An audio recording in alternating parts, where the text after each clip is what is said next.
ஏசாயா 33 அதிகாரம். கொள்ளையிடப்படாதிருந்தும் கொள்ளையிடுகிறவனும் துரோகம் பண்ணாதிருக்கிறவர்களுக்கு துரோகம் பண்ணுகிறவனுமாகிய உனக்கு ஐயோ! நீ கொள்ளையிட்டு முடிந்த பின்பு கொள்ளையிடப்படுவாய். நீ துரோகம் பண்ணி தீர்ந்த பின்பு உனக்கு துரோகம் பண்ணுவார்கள். கர்த்தாவே, எங்களுக்கு இரங்கும், உமக்கு காத்திருக்கிறோம். தேவரீர், காலையில் அவர்கள் புயமும் இக்கட்டு காலத்தில் எங்கள் இரட்சிப்புமாயிரும். அமளியின் சத்தத்தினாலே ஜனங்கள் அலைந்தோடி நீர் எழுந்திருக்கும் போது ஜாதிகள் சிதறடிக்கப்படுவார்கள். வெட்டுக்கிளிகள் சேர்க்கிறது போல உங்கள் கொள்ளை சேர்க்கப்படும். வெட்டுக்கிளிகள் குதித்து திரிகிறது போல மனுஷர் அதன் மேல் குதித்து திரிவார்கள். கர்த்தர் உயர்ந்தவர், அவர் உன்னதத்தில் வாசமாயிருக்கிறார். அவர் சீயோனை நியாயத்தினாலும் நீதியினாலும் நிரப்புகிறார்.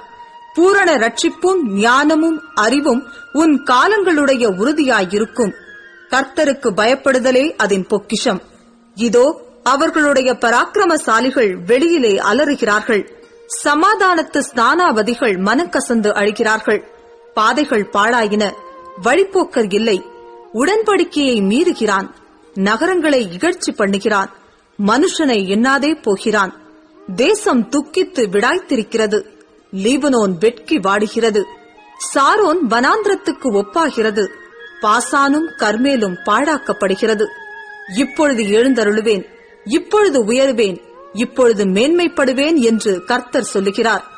பதரை கற்பம் தரித்து தாழடியை பெறுவீர்கள். அக்கினியைப் போல் உங்கள் சுவாசமே உங்களை பட்சிக்கும். ஜனங்கள் சுண்ணாம்பை போல நீற்றப்படுவார்கள். வெட்டப்பட்ட முட்செடிகளைப் போல தீயில் எரிக்கப்படுவார்கள். தூரத்தில் உள்ளவர்களே, நான் செய்கிறதை கேளுங்கள். சமீபத்தில் இருக்கிறவர்களே, என் பராக்கிரமத்தை அறிந்து கொள்ளுங்கள் என்கிறார். சீயோனிலுள்ள பாவிகள் திகைக்கிறார்கள். மாயக்காரரை நடுக்கம் பிடிக்கிறது. பட்சிக்கும் அக்கினிக்கு முன்பாக நம்மில் தரித்திருப்பவன் யார்? நித்திய ஜுவாலைக்கு முன்பாக நம்மில் தாபரிப்பவன் யார் என்கிறார்கள்.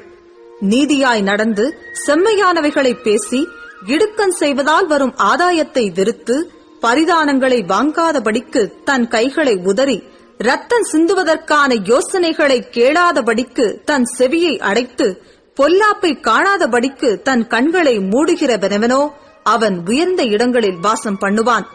கண்மலைகளின் அரண்கள் அவனுடைய உயர்ந்த அடைக்கலமாகும். அவன் அப்பம் அவனுக்கு கொடுக்கப்படும்.